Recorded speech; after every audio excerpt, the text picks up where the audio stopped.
So this is something that I'm not usually talking about on podcasts. I was a trader at Lehman Brothers. And this is like being on the deck of the Titanic as you're heading toward the iceberg.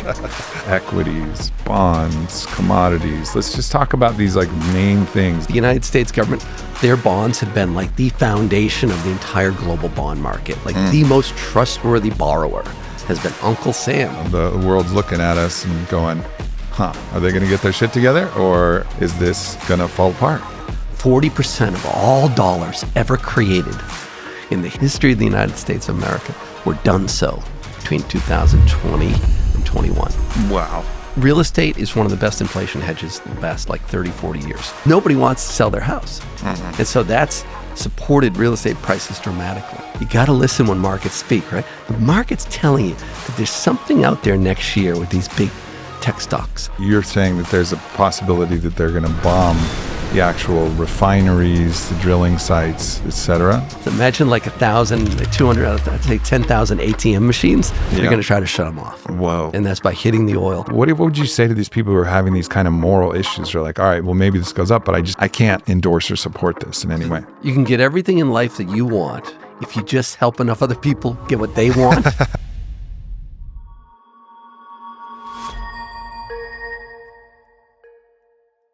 Larry McDonald is a legit finance wizard, a regular contributor on CNBC, a best-selling author, and his recent book, How to Listen When Markets Speak. And he's here to talk to us about what the markets are signaling, what indicates that this sector is going to actually find growth, and what contributing factors are there for a variety of assets, whether it's homes, whether it's precious metals, whether it's Bitcoin, whether it's growth stocks, whether it's commodity stocks. This is the ultimate guideline to what you should be looking to do if you have any savings at all, whether that's $1,000 or $1 million. How can you make your money multiply? So hopefully you can contribute that wealth to the world in a positive way. So it's with great pleasure I introduce Larry McDonald. Larry, thank you so much for coming. Aubrey, great to be here. Yeah, for sure. So this is something that I'm not usually talking about on podcasts, but I think it's really interesting. And, you know, we're going to steer this conversation not just for the high-level investor and for the financial experts, but for anybody who's got $10,000 in savings, $100,000 in savings, or $1 million in savings, just to start to understand what this whole financial system and all the levers and how it all works and how it's all interconnected, because really a lot of your expertise is synthesizing all of this information and understanding how all of the parts really work together. Yeah, exactly. What I call it crowdsourcing information and triangulating information. And so tell us a little bit about your background. Like, how did you get to the position you're in? You obviously have an incredible, book that's just out, How to Listen When Markets Speaks, Risks, Myths, and Investment Opportunities in a Radically Reshaped Economy. So you're looking at the political risks and different challenges that are happening, seeing how they're going to intersect with the market. You got your ear on the streets, you're figuring it out. But what got you to this position now where you're kind of in this, you're a voice that's synthesizing all of this information? Well, you can get everything in life that you want if you just help enough other people get what they want, to quote the great Zig Ziglar. I love Zig. And so my first book came out. I was a trader at Lehman Brothers. And this is like being on the deck of the Titanic as you're heading toward the iceberg. For younger people that are watching us right now, there was a big bank in New York. This is the biggest subprime lending iceberg that ever collapsed. And it was 2008. And I was very fortunate. I teamed up with Patrick Robinson, who had just written Lone Survivor, which became a number one New York Times bestseller with Mark Wahlberg in the movie, Sony Pictures and the whole thing. So Lone Survivor was number one. And in the summer of 2008, I took a drive up to Cape Cod and I pitched Patrick on writing the unvarnished tale of what happened inside this big, super big bank in New York. And he was nice enough to partner up with me. And that book's called A Colossal Failure of Common Sense. Colossal Failure of Common Sense. It's been published in 12 languages. It's on the CFA Institute top 20 all time. All that means is it's in the financial sphere. It's probably in the top 20 all time. But the best part is just I did about 145 speeches in 16 countries. I went to London 3 or 4 times, Zurich, Geneva, and over the years I just keep meeting wonderfully talented professional investors at the highest level and building that core nucleus of network of my kind of mentors, confidants, and by making those deposits in life, it's all about making deposits with other human beings.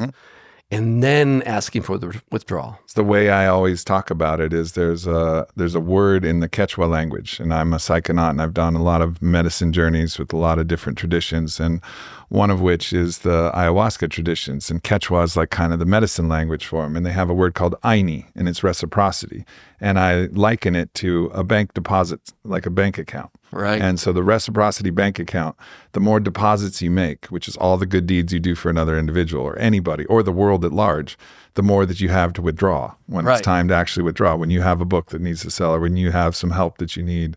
So always making those deposits in the bank of Aini.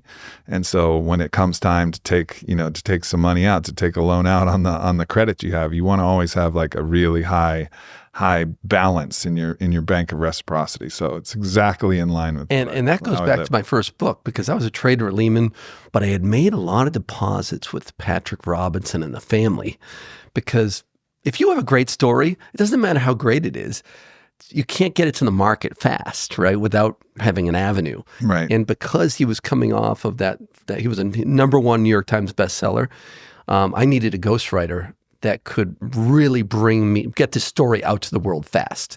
And we came up with this book, the first book, A Colossal Failure of Common Sense. So the market crashed in 2008 in September. And by June of the next year, we had a hard book. Random House agreed to crash it, which is very unusual. They put like 3 times the resources on it. They crashed President Obama's book. They brought that one out very fast ahead of the 2008 election. And they did ours too. And so it was making those deposits with Patrick, his son, his daughter, and the family that really put me at a life-changing moment to really team up with one of the best ghostwriters or partners in all of literature. Right. So that's so we're going to be talking about markets and investing, but we're actually talking about an investment principle that transcends markets. 100%. This is about how you live your life. Right. And the more deposits you're going to make, the more that things open up for you. Absolutely. And it's such an important way to live. All right, well, let's talk a little bit about the markets themselves. So, my background, my father was a commodities trader and somewhat of a legend. Yeah. He was Chapter 1 in Jack Schwager's famous book, Market Wizards. Yes. Michael Marcus, and the legendary stories. You weren't aware of that? No. You left that out with one of our friends. Yeah. And so the reason that I'm actually connected to you is one of my father's best friends, Hugh, and he actually connected us, and I was like, man, I really want to talk about the markets. I have a new fractional gold company. We'll talk a little bit about that, but I want someone who has some expertise, because despite my lineage of my father being a market wizard, I didn't get those codes. It didn't transfer down the genetic line. So when I sold my company on it, I made some really questionable choices. So I wish I could rewind the clock and go back and have this conversation with you back in 2021 when I sold my company. Probably be in a lot better shape than I am now. But it was a complicated time. 2021 was a very interesting time to finally have wealth to actually put to work. And Market Wizards, if you were in that book, when I was growing up, if you were in that book, you're probably in the Hall of Fame. Like you're in that top 20 guys of all right. back when I was growing up. Yeah. That's totally. your dad. That was my dad. Oh my God. That was my dad. All right, so let's take a look. Let's take a big picture and let's talk about the main categories: equities, bonds, commodities. Let's just talk about these like main things that just from a very rudimentary level to give people a picture of the landscape of all of the different financial instruments that you're looking at. Okay, let's start with bonds. So a bond is basically a loan. Say the United States government needs to borrow some money. They go to investors around the world, and investors can loan money to the United States government. And for the last 50 years, That's been the bedrock. The United States government, their bonds have been like the foundation of the entire global bond market. Like the most trustworthy borrower has been Uncle Sam. U.S. Treasury bonds. U.S. Treasuries. I mean, just so much more powerfully trusted than all the other bond markets in the world, some of them combined. But one of the things I talk about in the first book is that as a Lehman trader, the fiscal and monetary response, Aubrey, the fiscal and monetary, all that means is all the money they spent after the financial crisis from the Fed and the Treasury was about $4 trillion, right? $4 trillion. The fiscal and monetary response to COVID, the regional bank crisis of 2023, and, oh, by the way, the election year juicing, like the fiscal spending into the election, has been crazy. We're talking like almost $2 trillion of fiscal juice into the election. And so if you add it all up, since COVID, regional bank crisis of 23 and the election, fiscal spending, it's $16 trillion. Wow. So think of Lehman Brothers. And then the last couple of years in those same periods, 4 trillion, 16, 4 trillion, 16 trillion. And so what's happening is the bond market is telling you that for the first time in many, many decades, even probably since World War II, they're a little bit more uncomfortable with the United States of America. Well, I can understand. I mean, we're so polarized right now. I mean, we do not look like we have our shit together at all. Right. We're not speaking with one voice. No. It's not like America. It's like, well, which America are you talking about? Right. It's like there's almost like we're split again in a very, very interesting way. There's solidarity on two polarized sides. Yes. But not universal solidarity. It's a very interesting position. So of course, the world's looking at us and going, are they going to get their shit together, or is this going to fall apart? Right. So that makes sense. So the trust in these, treasuries has gone down. Right. And that's what you're seeing in the markets. And so to make a long story short, with bonds, because the bond market's much bigger than the stock market or other markets, there's about $35 trillion of U.S. government bonds, debt. But if interest rates go up, bond prices go down. Mm-hmm. And we saw this in 2000. Because they're going to be issuing new bonds at higher interest rates. So the old bonds at the lower interest rates are less valuable. Right. And it's so hard.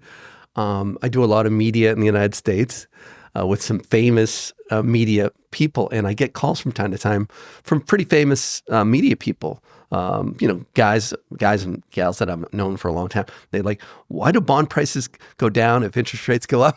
And yeah, it's just that, the way to think about it. If the new bonds that come into the market are up here in yield or coupon up here, and your old bonds are down here, then bond and then you have to think about all the debt that was issued from 2018 to 2020. Trillions of dollars of debt was all issued, Aubrey, at like 1-2%. Yeah. And we saw what happened in 2022 when rates went up. Bank of America stocks started to crash because they have so many government bonds and corporate bonds on their balance sheet. Right. And I find it very interesting today that Warren Buffett is selling Bank of America stock like he's going to the electric chair tomorrow. Wow. He's never sold. You look back in the history of Berkshire Hathaway, this is one of the most aggressive selling sprees that we've ever seen. Mm-hmm. And he's the largest shareholder of a Bank of America. So I think it's interesting that the bond market's telling you that they're a little bit more concerned with the United States. At the same time, the greatest investor that's ever lived, the most famous investor that ever lived, is selling Bank of America stock because of Bank of America has so much exposure to the bond market.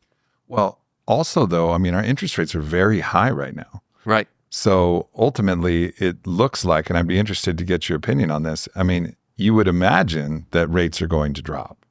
Right? I mean, is that really what the market is signaling, that interest rates are going to get cut, or are we still battling the inflation? Well, see, that's a tough thing. So there's two types of interest rates. There's the front end, so the short term, what we call the Fed, the federal funds rate, where the Fed puts interest rates. Mm-hmm. Yeah, they cut 50 basis points or 0.5%. But But a lot of people think that was a political move because the Atlanta Fed just told us last week that GDP, or gross domestic product, is above 3.5%. So a lot of investors that I talk to are like, why did the Fed cut interest rates 50 basis points ahead of the election? Some think it was political, but others think because there's so much debt out there on the consumer side, like people that have auto loans are getting killed by these interest rates, that if they lower interest rates on the front end, that's what the Democrats want. That's what a lot of progressives want, is they want that front end of the yield curve down, the lower interest rates that the Fed is controlling.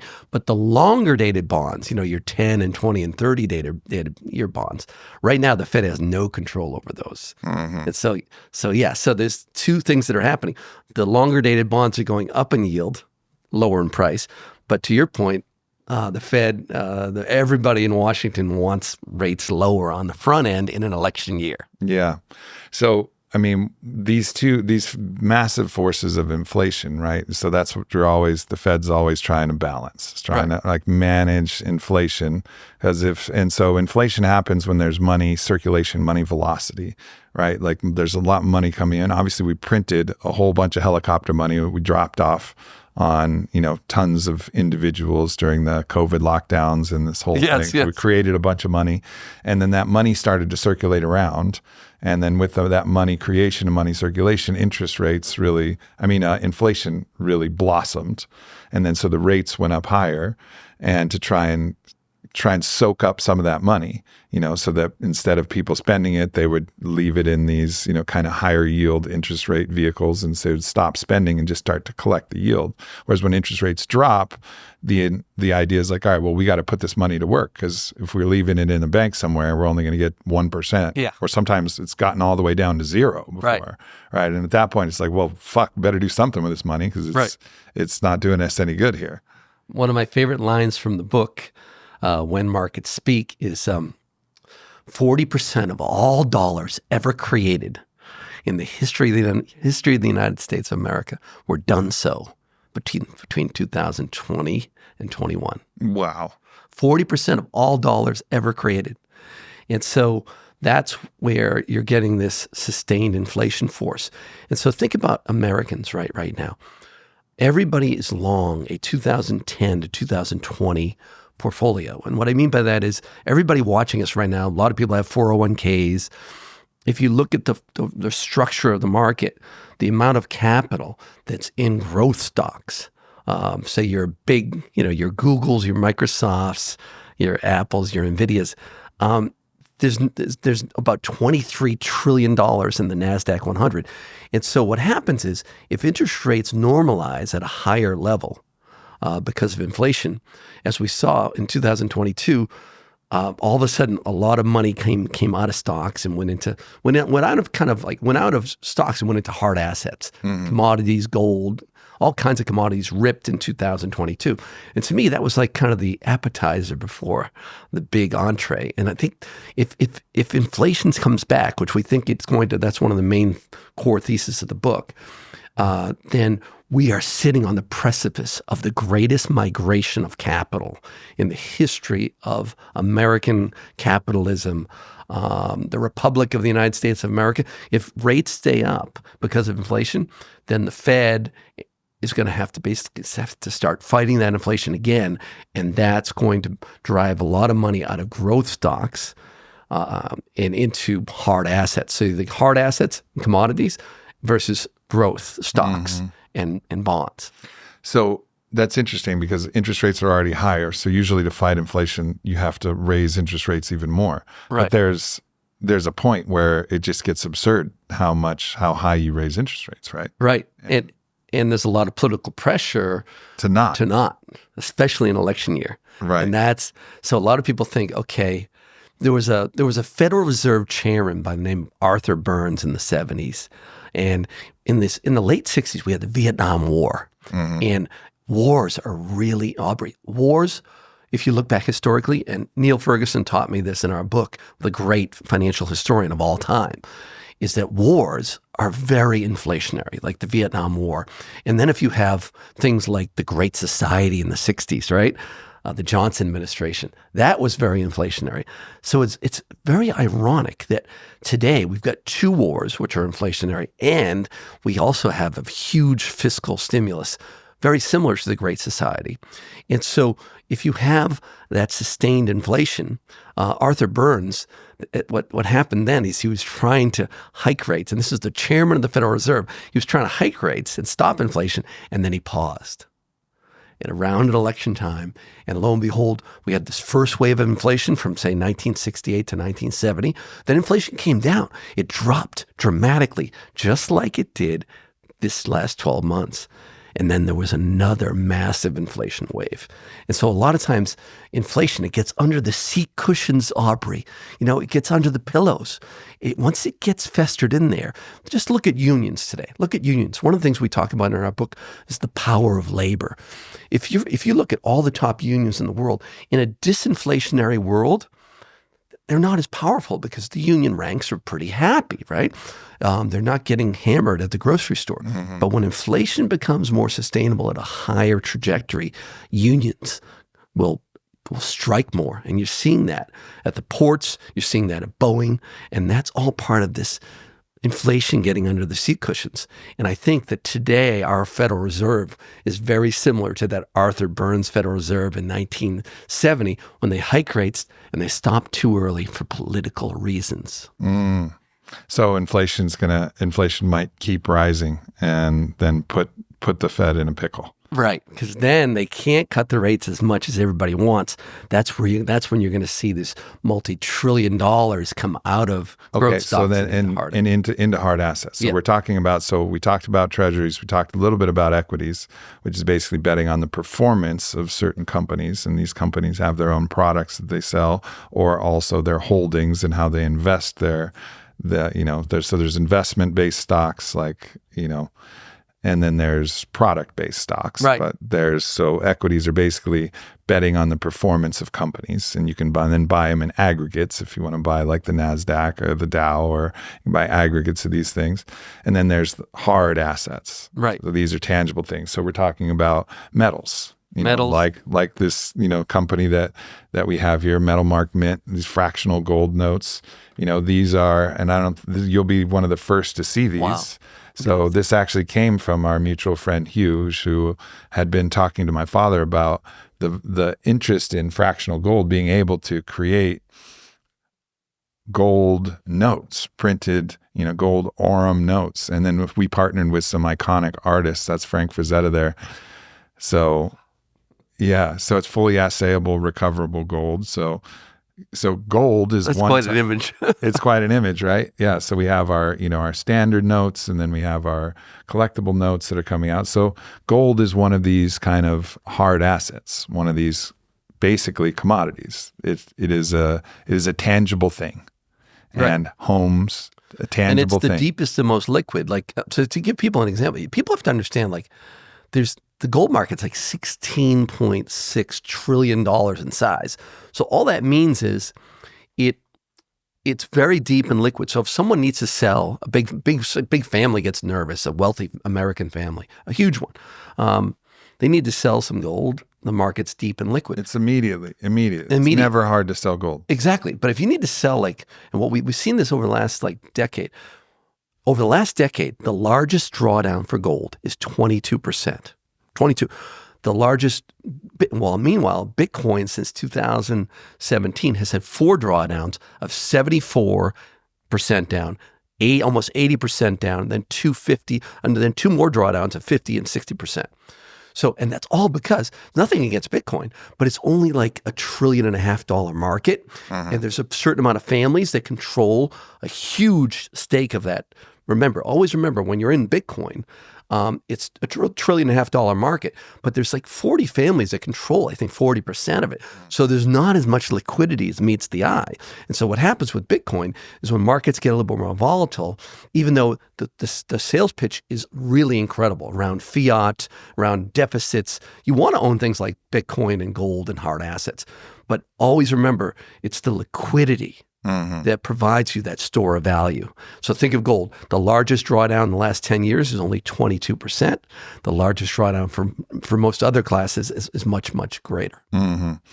One of the things that our mutual friend Hugh has been kind of pointing at is the difference in the ratio between the value of gold versus the value of platinum, for example. And he keeps telling me platinum's cheap, because actually platinum is, I believe, more rare than gold. Actually, there's a smaller supply of platinum in the world, but it doesn't have this kind of allure of gold. But platinum's, I don't know, somewhere between $1,000 and $1,100 an ounce. Gold is like $2,600 an ounce. Let me give you a great visual that I use on the speaking tour, and I'm speaking this week at a big bank in Texas. But all the gold ever mined in the history of humanity. Everybody knows this, Aubrey, and we've heard this one on TV. Everybody knows this part. All the gold ever mined would fit into an Olympic-sized swimming pool.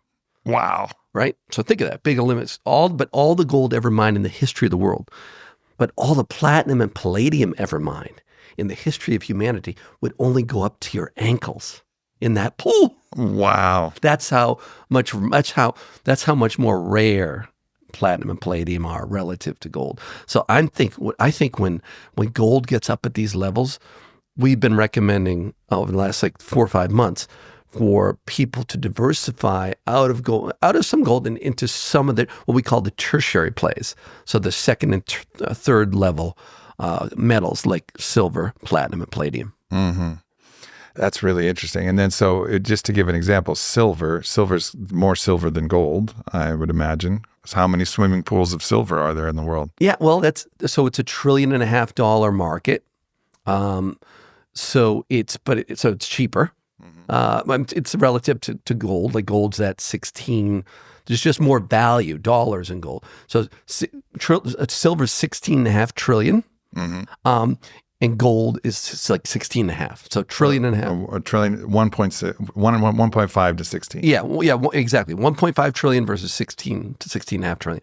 The thing about silver is, and platinum and palladium, especially, I think, so what we talk about in the book are the green metals. So all the electric vehicles being produced, the U.S. power grid, all of these things are going to require, say, green hydrogen. Platinum and palladium are very, very insensitive to heat. So green hydrogen or new hydrogen technologies, there's going to be a tremendous amount of new demand in the next 10 years for platinum and palladium in the green metal space. For silver, the demand is on the solar side and the electric vehicle side. And so silver is more of an industrial metal, but I think the sexy part of silver is that you're going to have not only the store of value, but you're going to have a real industrial demand from solar panels, which are growing at a crazy rate of production, and electric vehicles. And gold doesn't have the same type of industrial demand. It's more just the allure. Yeah. Jewelry, obviously the store of wealth. There's a variety of things, but it's not used quite as industrially. Yes. I mean, I'm sure that there's still some occasional uses for gold, but the gold silver ratio today is near 82. In the past 20, 30 years of bull markets, it got down into the 30s, 40s, and 50s. So 82 to 1 today. Yeah. So that shows you how much silver could run. Silver's cheap. Silver's cheap, as you would say. That's Hugh's language. All right, so if you're somebody who's, and there's different levels that you can play at this game. The first level is you have, you just actually buy gold or silver coins, bars, or these fractional notes like we have here through MetalMark. You buy actually the physical asset. Now, there's, of course, counterparty risk. You could get robbed, right? Yeah. So you want to store these potentially in a safe deposit box or something like that, so you can actually buy it. But then there's other ways to buy with leverage, different. So what would be another way that people, besides just buying the physical asset of gold, platinum, palladium, or silver, which is probably recommended that you have some actually of the physical asset, but that's just one-to-one. You get no leverage on it. The markets, you just buy as much as you can, and then you have that amount. What are some ways to access these metals markets without actually buying the physical metal itself. Okay, so we have a report where we share intelligence gathering with retail investors called the Bear Traps Report. And we've been recommending the last 6-9 months the PALL ETF, which is palladium. Mm-hmm. And ETF is electronically traded fund. Yes, so it's a fund where so you don't have to worry about storing the palladium in your basement. Yeah. So it's the PA, and the gold, one of the most famous ETFs of all time was the GLD, right? That was like, I think it was like 2004, 5, 6. They came up with the GLD, and that was the gold ETF. That was a big moment for the ETF industry. So it allowed retail investors to hold their gold inside of a exchange traded fund. And so there's the PALL, Paul, Apple, Larry, which is palladium, and there's the PLTM, which is platinum, palladium. On silver, there's the SLV ETF, or if you want real leverage, the miners. So one of the things we've been playing with the last 4 or 5 years. Mining companies. So this is into equities. Yeah, mining companies that mine uranium, gold, silver, companies that mine strategic, important metals. And the miners, there's all kinds of ETFs. There's the URNM, which owns a basket of mining companies in the uranium space. Then there's the SIL, which owns a basket of miners in the silver space. So there's all kinds of different ways. There's the fractional shares. So, but the good news is, because there's 23 trillion in the NASDAQ 100. Let me give an example. This just shows you where everybody's 401ks have been hijacked by like 12 stocks. That's one of the lines from the book. So there's 23 trillion in the NASDAQ 100 today. 10 years ago today, there was only 4 trillion. So it just shows you Americans have never been this exposed to growth stocks. Never been. Like even more today than in 2000, right before the dot-com bubble. And so when this goes, when you get that next leg up inflation, we think there's going to be $6 to $8 trillion. The great migration is upon us, Aubrey. That's going to move from growth stocks, what we call financial assets, over to all kinds of hard assets and commodities. So, what you're saying is the situation is set up for an equity crash. Yeah, right? A crash or a great migration. Yes, but the great migration would mean lots of people are selling stocks and then putting it into hard assets, right? So the stock market will crash. Well, let me give you an example. From 1968 to 81. Remember, once again, we had the Great Society and we had wars, right, coming out of the Vietnam War and the Korean War and all that period. From 1968 to 81, the market was essentially flat. But in the meantime, in the middle, we had like a 50% drawdown. So over time, the stock market's going to do well. But there have been these crazy periods where for 8 or 9, 10 years, the market goes sideways. And what's fascinating is by 1980, 81, 50%, Aubrey, 50% of the market's, the S&P 500's composition. To keep it simple, so 50% of everyone's 401k was in 3 sectors: industrials, which are big industrial companies; materials, which is hard asset, gold, silver, all kinds of materials, metals, and energy, gold, that's oil and gas. So 50% of the S&P, so 50% of everyone's 401k back then, or everyone's retirement plan, 50% of the S&P 500's composition was in just those 3 areas: industrials, metals, materials, and oil and gas. 50%. Within the last year, that's got down to 12%. So that tells you, in our book, our prediction is we don't get back to 50%, but do we go back to 30? Where 30% of the S&P 500 is going to be in different types of companies that actually own assets in the ground and own oil and gas? Yes.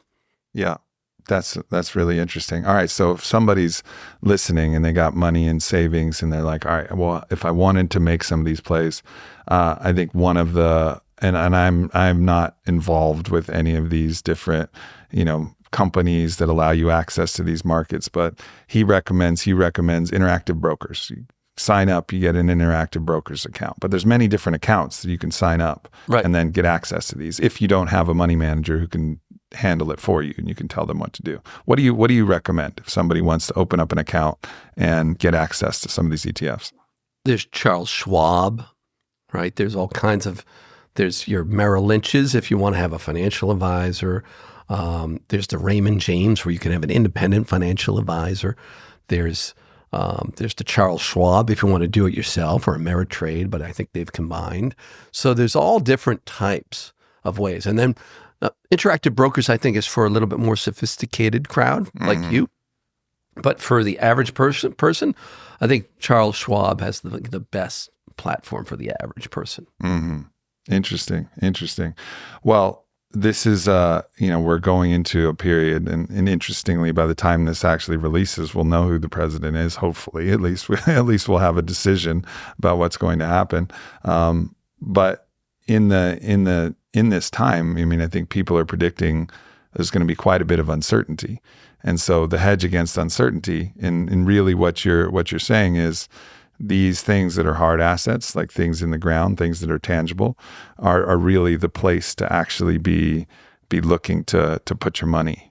Yeah, it's hard. It's hard to, and we lay this out in the book. But essentially, what happens is, if disinflation is certain, so lower inflation, then if you think about companies like software, tech companies, they don't own hard assets, but they own intellectual property.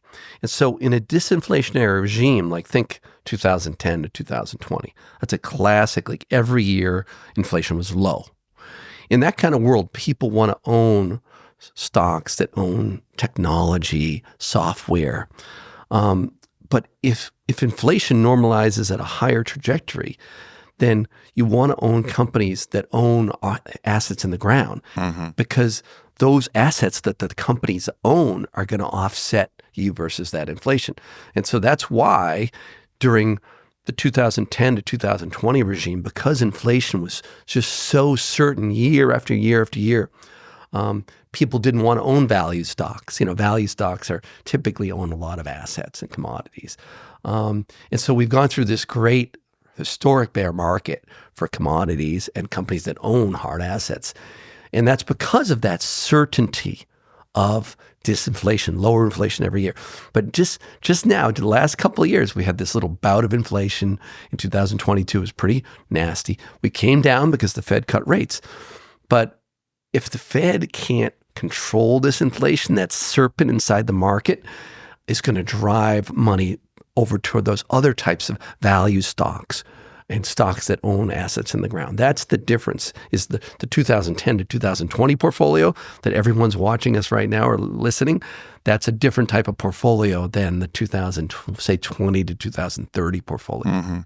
Talk a little bit about like real estate investment trusts and these are some other vehicles which, and sometimes they own rental properties. So one of the messages that have come through is, in an inflationary time, if you have a company that owns a basket of like apartment buildings and rental properties, rental rates always rise. Right. So their income and revenue, because they've acquired the physical building. So the physical building may go up in value, but also the rental rates will actually go up in value as well. So you're seeing like a potentially bull market for these, kind of bigger real estate plays? Yes, and it depends on which, like the apartments, things like that. There's those, in real estate is one of the best inflation hedges, the best, like 30, 40 years. The one thing about real estate today is that on the commercial side, we had a big scare because interest rates went up from 2020 to 22. And on the commercial real estate side, there's been a lot of pain. But now if inflation goes back up, that's a big threat to the commercial real estate REITs. Because there was so many of those transactions that were done from 2018 to 2021. And so that's one area that we're seeing people stay away from. But on the residential side, it's a lot cleaner. It's nowhere near as much damage. We had the housing crisis, obviously, in 2008 to 2010. So that part of the equation's in a much better spot. So people who own their home, what's the advice you're giving them as far as like, we're talking about residential real estate now. You still see that's that the value's there for homes. What's your prediction? Yeah, so housing housing's gone up because what's happened is, because interest rates have gone up, people have been stuck in their homes. And so imagine you're a young couple and you bought a property, maybe a 30-year-old couple. You bought a property in, say, 2018, 19, 20, 21, and your mortgage is like maybe 4 or 5%, like really low. And all of a sudden interest rates go up to 8%. If you sell your house, you're gonna have to basically, and then go into a new property. If you still have a mortgage, your mortgage is gonna go, just to keep it simple, from 4% to 8%. So the amount of force, nobody wants to sell their house. And so that's supported real estate prices dramatically. Right. And people who are making speculative purchases as well. It's like the ordinary individual. If you want to make a speculative purchase of a residential home, you're still going to have to mortgage that at an extraordinarily high interest rate. Yes. So it's disincentive to actually buy, which is also disincentive to sell. Yes. And so it's suppressing the supply of homes. So the home builders, like the ITB ETF, if you look at any kind of home builder equity, the stocks, they're at all-time highs because there's just not enough new supply of homes, and that's because everybody is stuck in homes with a low interest rate at the bank. Like, why would you sell? Yeah. So then, what do you think is going to happen to the residential real estate side? Well, one concern is if rates did come down, then that would free up some supply, right? And so that's an issue. But if rates stay up, it's going to keep suppressing that supply, but it will bring in some credit risk for, say, consumers. Like what we've seen over the last year and a half, the amount of credit card debt is pretty much what happens with inflation. Like I said, it gets under the seat cushion, it gets under the pillows. And so a lot of American families, if you look at the market today, the companies that face middle-class families, there's a lot of pain there. There's a lot of pain in these different companies. Some of the restaurants, TGI Fridays, I think just filed bankruptcy because of their cost of operation. And so because of that, it's really we're suppressing the value of homes. But if interest rates are up, it's going to cause consumer pain. So you think about the 80s and the 90s, when inflation stayed up, eventually that inflation created a recession. That was the 1980s and 1990s recession were driven by inflation going up, interest rates going up, and eventually that goes from the lower middle class to the middle class, upper middle class, and all of a sudden brings on recession. And I think that is what is coming up. And so, and I think another thing about the election, so if you look back at the last 50 years, look at Reagan and Jimmy Carter. A lot of times the new administration will take the pain early after the election and blame everything on the previous administration. And so, and a lot of times during election years, they really underplay the risks. You know, whether it be Bush in 2008, he wanted to help McCain. He was underplaying the risk so that everybody got caught by surprise. I think it's very similar today. And so I think if Trump wins, there's a probability that his administration takes the pain early. And then you look at what happened to Reagan. Carter, we had high inflation, high interest rates. The Reagan administration, 1980, came into office. They took the pain early. And by 1984, Reagan won 48 states. I mean, think about that. After this, one of the worst recessions we've ever had. And so if you're J.D. Vance and Trump, or even if you're Kamala Harris and her team, I mean, they will probably take some pain early and blame it on Biden. Biden will be the next Jimmy Carter. Yeah, so take some pain early. So tell us a little bit more. People haven't been exactly following. What does it mean to take the pain? This is where it gets a little bit complicated, but essentially the fiscal and monetary spending, like when you're doing $2 trillion deficits every year, right? Like I said, that fiscal and monetary response, Lehman in that period was $4 trillion. Now we're at 16. So they juiced, the Biden team juiced fiscal. And like the smartest economists, I know, like Joe Livorni is like, what a really good friend of mine. I think he's the best economist on the street. When guys like Joe, like the best economist, thought we were going to go into recession late last year, early this year. And guess what? Team Biden juiced the fiscal. The CBO, the Congressional Budget Office, like 9-10 months ago, told us the deficit this year would be 1.4 trillion, 1.4 to 1.6. Now we're coming up near 2 trillion. I mean, think about it. So the CBO, the Congressional Budget Office, Aubrey, was off by like $400 billion. You know what? They wanted to win the election. Yeah. And they juiced the fiscal, and that prevented the recession. So what does take the pain mean? It means a couple of different things. It could be definitely just either raising taxes or cutting spending. It'll mean, think about the 70s. We had the windfall profits tax. They went after all the fat, juicy money in the oil companies. Now you look at these Mag 7 stocks, your Googles, your Microsofts, they're acting very strange. Microsoft is underperforming as we've come into the election, underperforming the S&P 500 by the most in, I think, 8 or 9, 10 years. So the beast in the market, you got to listen when markets speak, right? The market's telling you that there's something out there next year with these big tech stocks, whether it be a windfall profits tax or something like that, or forced breakups, but something is about to happen. And then, like you said, what does take the pain mean? Maybe it means raising taxes on those big companies. Maybe it means cutting spending, but it's something that will cause a financial shock. And ultimately a recessionary state. The Biden team just wanted to get through the election. Of course. And no political offense. Both parties did it. Every party does, basically, right? Because they want to say, look, we're doing a good job. Right. Stick with us. And if you go back 60, 70 years, you look at the performance of equities in the year after the big elections. It's crazy. The first year after big elections is really ugly. The second year is typically really good. Yeah, that's super, super interesting to think about as we go into these definitely uncertain times. What are some of these other things that if you say, to listen when the markets speak, what are the markets telling you as you got your ear to the ground here listening? This is going to blow you away. So to keep it simple, to fund this fiscal largesse in an election year, they had to sell lots of bonds. And what Janet Yellen did, who's the U.S. Treasury Secretary, what she did is something fascinating. It's a little bit evil, but it's very clever. So imagine if you have to borrow $2 trillion, right? So just picture, you have to borrow $2 trillion. You need to borrow it. You can borrow it in 3-month T-bills or 6-month T-bills. So all that means is you're borrowing the money for 3 months and 6 months.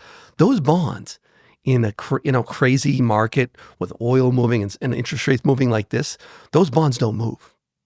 So the U.S. Treasury, what they've done in the last 18 months, Aubrey, they have issued 2 standard deviations more T-bills than any administration in the last 20, 30 years because they needed to borrow trillions of dollars, but they didn't want to create that bond volatility in an election year.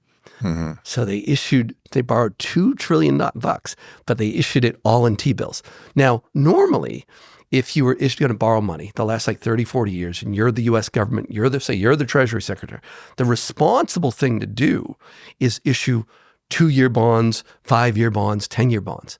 The problem is, if you issued those bonds over the last 2 years, you would have had, because interest rates up, bond prices down. Yep. So the 10-year bonds, Aubrey, move like this. When oil's moving around and interest rates are moving, they move violently. So what the Treasury did was they front-end loaded all the borrowing.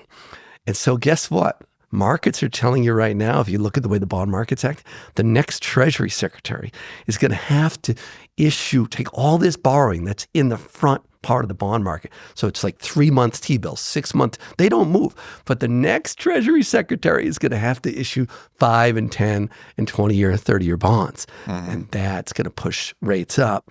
And so the smart money is telling us that we have this moment coming next year, which is what they call a Liz Truss moment. And all that means is there was a crisis in the United Kingdom in 2022 where the government upset the bond market, and the bond market body slammed the government. of England.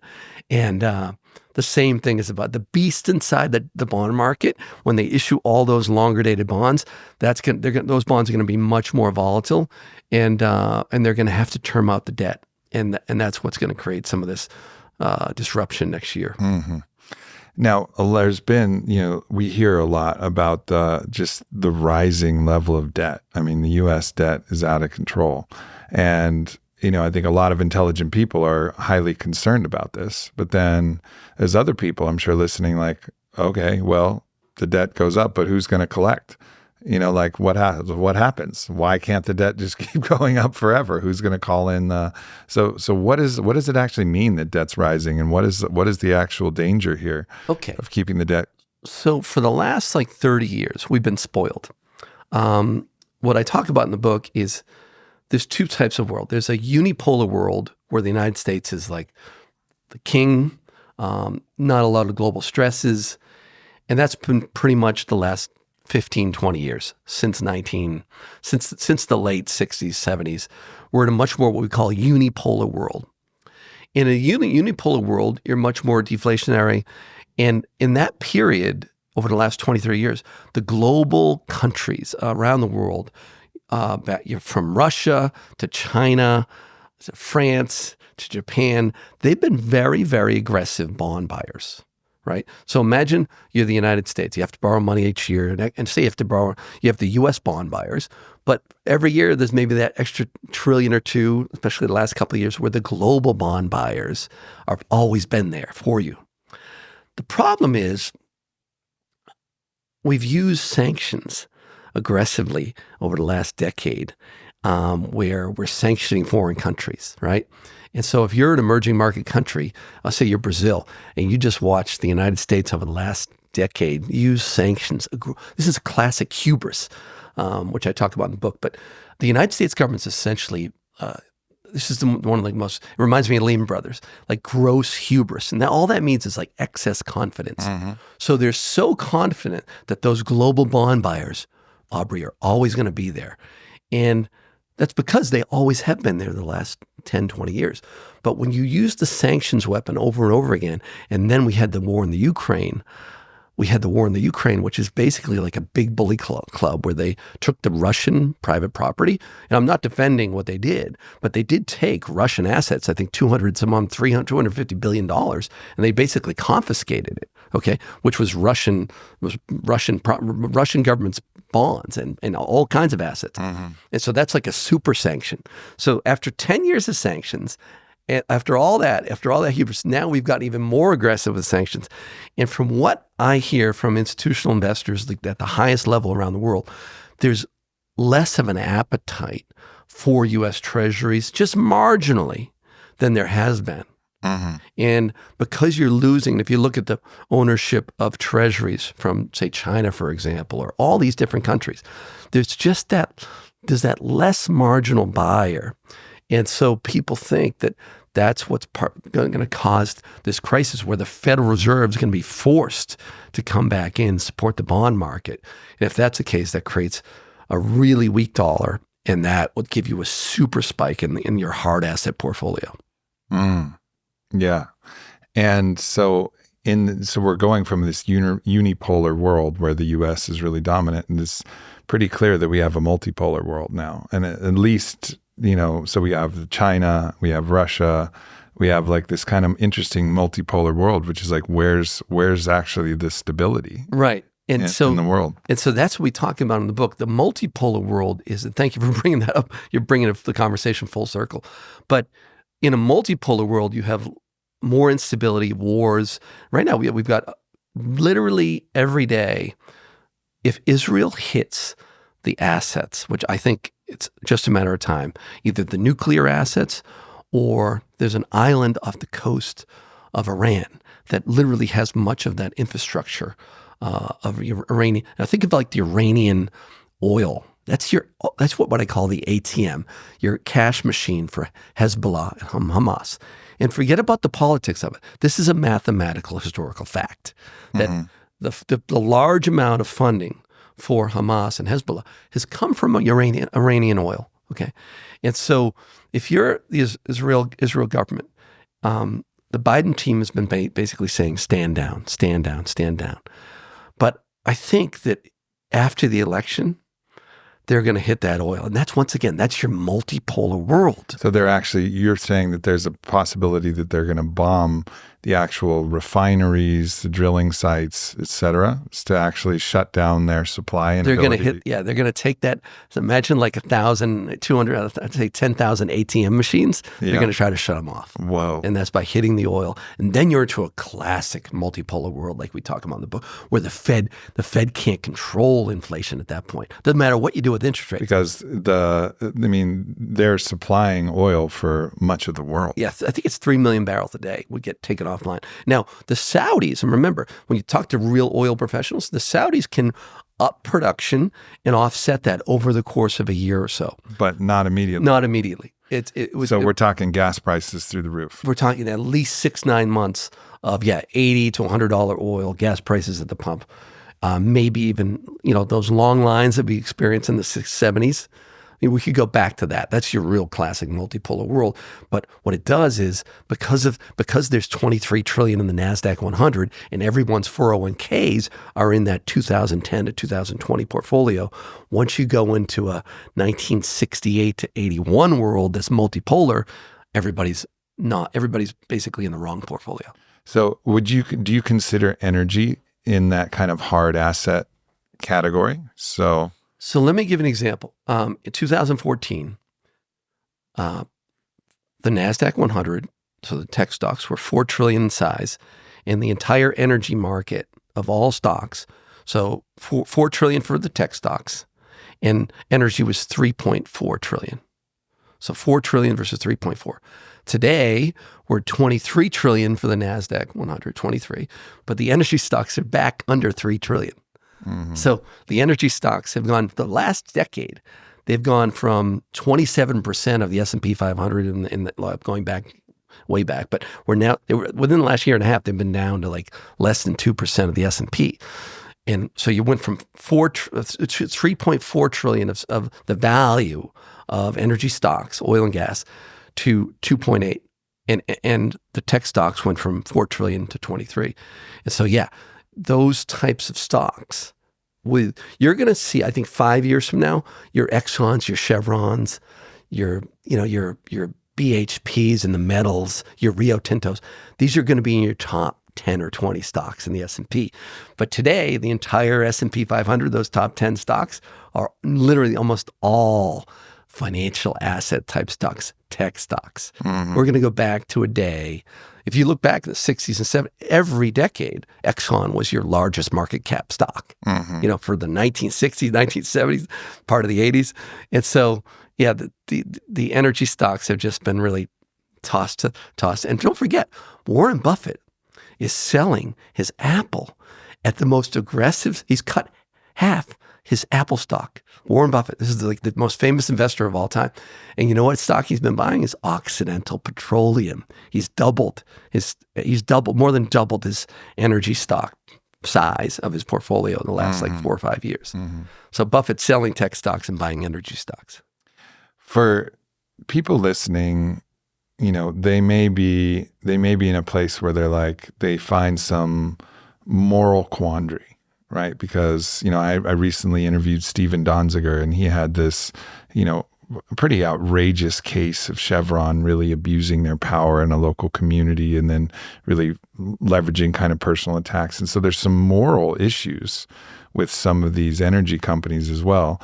But, what are your thoughts? Like also like tobacco stocks, right? It's almost like how I couldn't dare, or a pharmaceutical stock.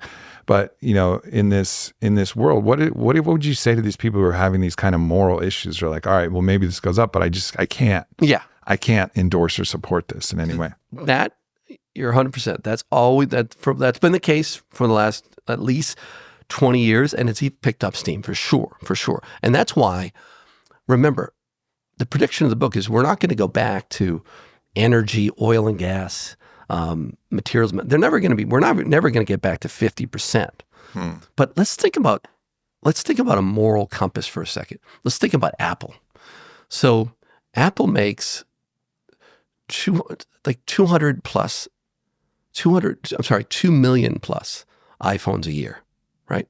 The carbon footprint of those iPhones, because they're all assembled and manufactured in China using filthy coal. Okay, so this is one of the dirty secrets. Apple has one of the largest footprints in the world because they've really outsourced their green guilt, right? And this is what's going on. And we talked about this in the book. And there's just the awareness needs to be focused here because Apple, think about the last 10 years. It's literally billions and billions and billions of carbon that they put into the atmosphere because they're manufacturing their phones in the dirtiest environments in the world. And now they're going to manufacture in India. And they want that cheap coal. India and China combined have more current coal plants than the rest of the world, right? So India and China are back in like the 50s and 60s. They're still good. They're all in coal. Like they're all in. And meanwhile, we're taking art museums in London and we're throwing paint on them. We're destroying art because of the carbon footprint in the UK. I mean, this is the most insane thing. There's there's 4 billion people in India and China. Yeah, and taking videos of it on their iPhone. That's the irony of it, right? Yeah. You throw paint on Stonehenge with your video on your iPhone. And meanwhile, the same people with that iPhone, exactly, those iPhones are being manufactured with coal in some of the most dirty environments in the world. And it's like this, everybody just gives Apple a free pass. And I think over time, Apple's going to try to diversify away from that. But for right now, it's a very slow pace. And so these tech stocks have some, dirty laundry as well. Yeah. And then there's other commodities like lithium and things like that as well, right? Like these kind of rarer metals that are necessary for battery components, phone components, things like that that are also scarce. Is this another type of commodity play that you think is interesting to take a look at? Yeah, lithium has really been beaten up this year because think of electric vehicles, right? We were supposed to be, by saying if you listen to the estimates of 4 or 5 years ago, we were supposed to be here in terms of electric vehicle penetration. And electric vehicles, those batteries, use tons and tons and tons of lithium over time. And so what's happened is the penetration of EVs, because of cold winters in the north or longevity of travel and all these different growing pains of any kind of new emerging technology, we're nowhere near where we were supposed to be. And so a lot of things like lithium, the market went up on euphoria and now it's down on impatience because electric vehicle penetration has crashed. And you know what's really exploded? Hybrid vehicles, which is great for platinum and palladium because catalytic converters, which help, from environmental reasons.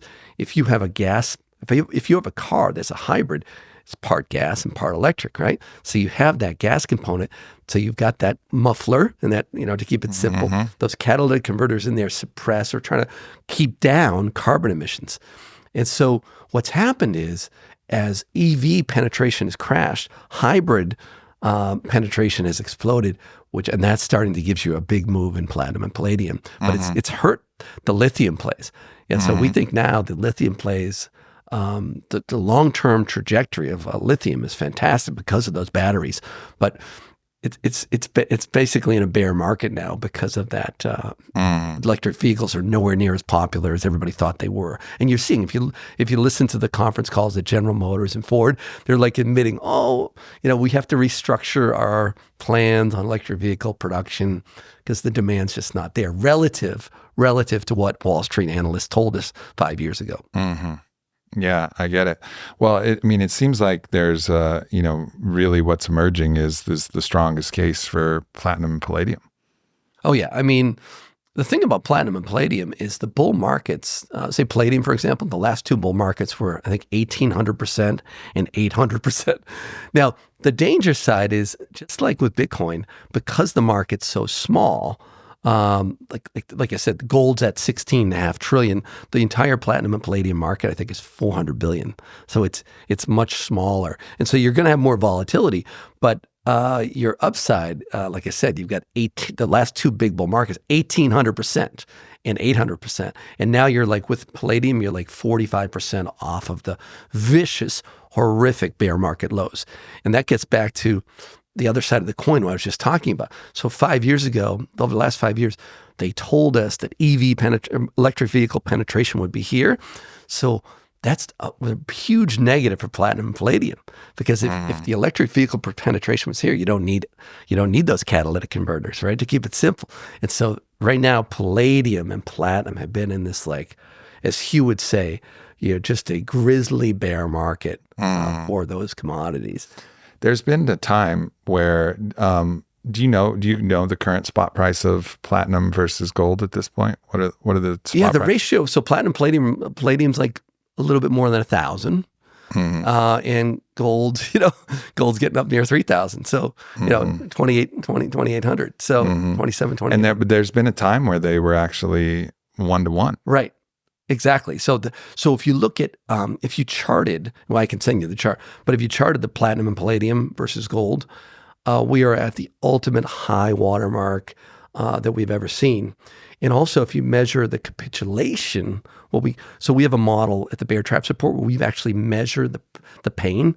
And so if you take a platinum and palladium versus gold, the capitulation of platinum and palladium, where people are selling tertiary metals like platinum and palladium and getting long gold, is like the highest score we've ever seen. And to your point, that ratio of platinum and of gold to platinum and palladium is at the highest point we've ever seen. So that tells you that at this point in the cycle, and that's the other thing. Remember, this is probably one of the most important parts of this conversation. If you're the central bank of India or Indonesia, you've got all these treasuries that are paying the coupons, right? Interest rates are up higher now. So you've got these coupons. So you own treasuries. And the last couple of years, the bonds that you bought pay 4 or 5%. That excess cash flow, if you're a central banker in India and you're looking at the United States with all these sanctions and, basically confiscating property in Russia, you know what you're going to do?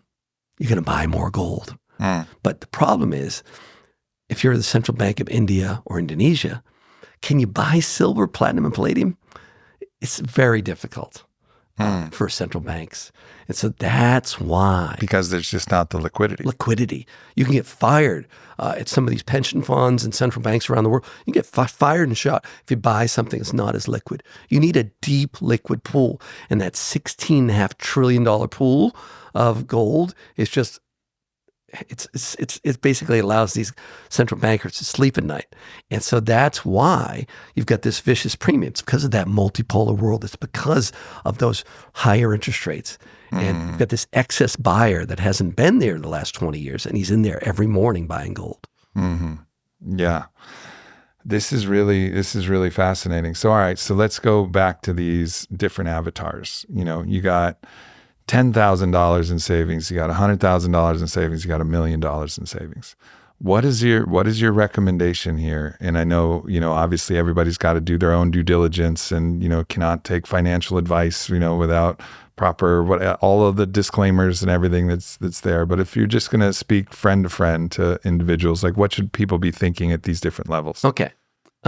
This is, the key. The key point of the book is the last 20 years, especially the last 10 years, your 60-40 portfolio was your holy grail of finance. Every financial advisor in America and around the world just put this as their bedrock, the 60-40 portfolio, 60% stocks, 40% bonds. And that was the go-to portfolio for the last 10, 20 years. And that's because we were in that disinflationary years, right? Guaranteed lower inflation every year. Well, our thesis of the book and our thesis right now to people listening to us is the next portfolio in that kind of inflationary world, you need to be 40%, maybe 35% stocks, 35% bonds, which is 60, and 40% commodities and cash. So you need that other component of commodities and hard assets. And you're starting to see when you talk to, I just delivered a speech, I just got back from Zurich, Geneva, Munich and talking to institutional investors. And for the first time, I'm seeing these global investors having a totally different portfolio. People are starting to abandon what we call risk parity portfolio. The 60-40 portfolio is being slowly thrown out since 2022.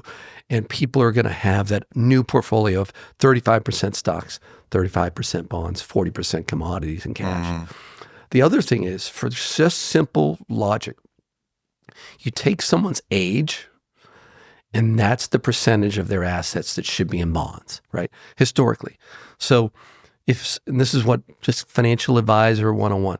So if someone's 70 years old, they should have, there's like a different formula for a 70-year-old person than a 30-year-old person, right?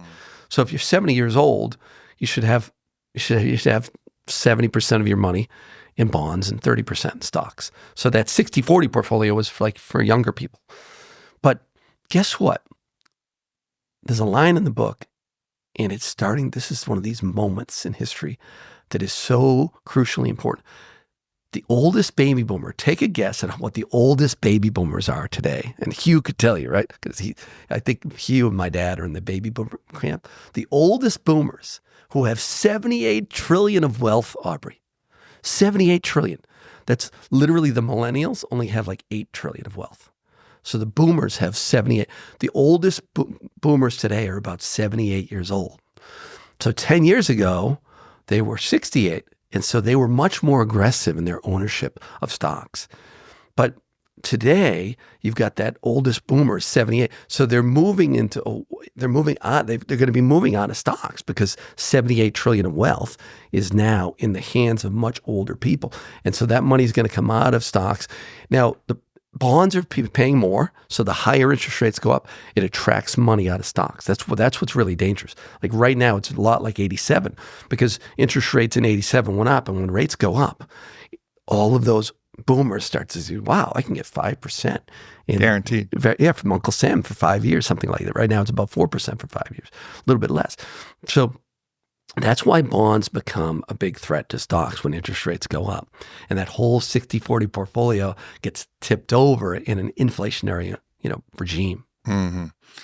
What about, it seems to me, I get the feeling like I'm a big fan of the movie Guy Ritchie's King Arthur. Okay. Right. And in that movie, you have the young Arthur, and he's kind of moving about town, and he's basically stockpiling what he calls his coffers, and his coffers are metals, and he's just adding like little bits to that and hiding them in a wall. And eventually the empire comes and takes all his coffers, and he has to go on his own hero's journey.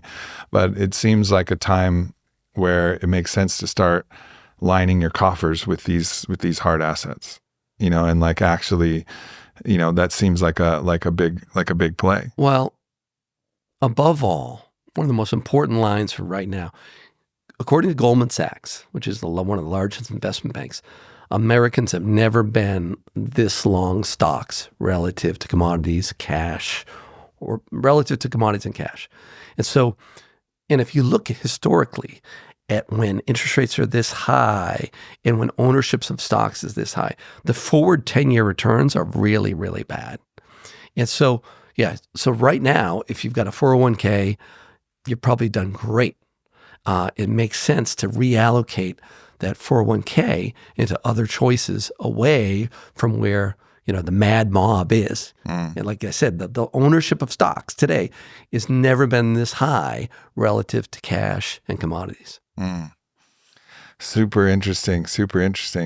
Any final words you want to leave? Any other parts of the market speaking that you've kind of left out that you'd like to share with people? Well, I think the one thing about the election is that if either the Republicans or the Democrats have control of the House and Senate and the White House, typically in those types of environments, it's really upsetting to the bond market because those parties can either be very aggressive.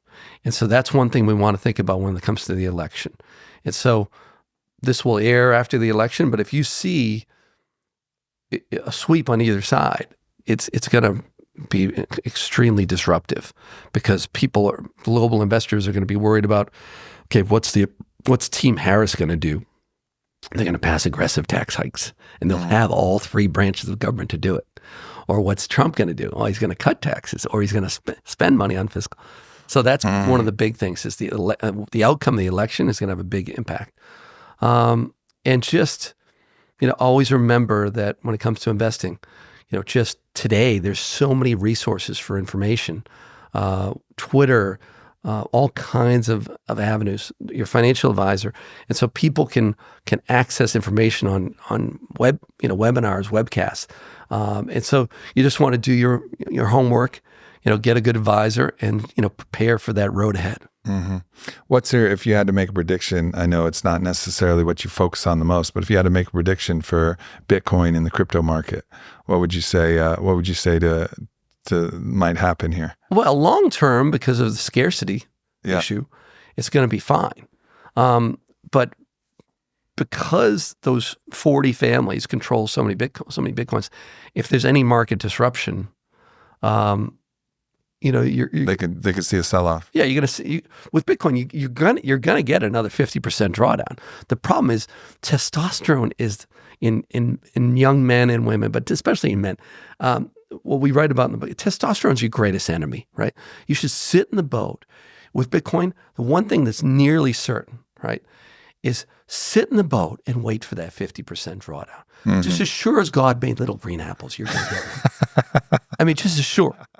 And because the liquidity just isn't there. Yeah. And, when it comes to energy, remember, there's 1 billion people in India that don't have air conditioning, right? 1 billion people in India that don't have air conditioning. We've taken 5 million jobs out of the United States. And this is what this election's all about. We've taken 5 million jobs out of the United States. We've sent them around the world, right? So we've raised the standard of living globally dramatically. And so if you're working in a call center in India, you're making 10, 20 times more than your great-grandparents. And so what that's doing is it's increasing the demand for commodities, oil and gas over time, because like I said, there's 1 billion people in India that don't have air conditioning. You raise the standard of living in some of these emerging market countries that increases the demand for carbon. And this is the thing about the Davos crowd. Everybody knows about this, the great elites of the world. This is, to me, one of the great miscalculations in the history of all governments, because they wanted to be globalists. They meant well, right?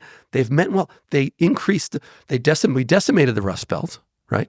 We've got fathers in the Midwest that their fathers and grandfathers used to work in the automobile industry, used to have, really nice jobs. Now they're delivering pizza, right? The next generation. And so we've decimated these families in the Rust Belt. That has caused all kinds of political implications, including reshoring and tariffs. And so if I left anything out of this conversation, all of this, reshoring, tariffs, all these things, because of what we've done, is very, very inflationary. And at the same time, we're increasing the demand for commodities globally in the emerging world. That's inflationary. And it's going to take we're so underinvested in commodities. To give you an example, if you took from 2010 to 2014, and you took that trajectory of investments in oil and gas and metals, right? We are almost $3 trillion, Aubrey, in the hole, underinvested, because everyone told you in Washington that they're going to basically ban fracking or whatever. All the hostilities toward the commodity industry has created that great bear market. And now if you're the CFO of any one of these companies the last 4, 5, 8 years in oil and gas and metals, you've been retaining capital. You haven't been investing. You've been paying dividends. And if you look at the balance sheets of all these companies, they're so underinvested in this potential next commodity cycle. And that's what creates great commodity bull markets. Because the previous bear market always it changes behavior in the C-suites of all these companies. And now, because of that behavior change, because of that underinvestment, we're coming upon probably one of the greatest commodity bull markets we've ever seen. Amazing. Well, thank you for your expertise. This is something unusual for our audience, so I hope you guys appreciated this look, and potentially this is all, information that you haven't really synthesized. But, as far as I see it, the people with the best intentions and the right hearts. One of the ways that we can wield influence in the world is to actually have the capital, the energy, the resources that we can actually deploy to those projects and to those companies and into those ideas and entrepreneurial ventures that actually make a difference in the world for good. So, I want everybody who's my listener to be as wealthy as possible, have as much money as you can so that we can stand for what we believe. We can vote with our dollars for. And you're making the deposits, and thank you for that. Yeah. You're making those deposits. Doing my best. Well, thank you so much, Larry. I appreciate this. Yeah, absolutely. And thanks everybody for tuning in. Goodbye. Thanks for tuning into this video. Make sure you hit subscribe. Follow me at Aubrey Marcus. Check out the Aubrey Marcus podcast, available everywhere. And leave a comment. Let me know if this video resonated or what else you would like to hear from me in the future. Thank you so much.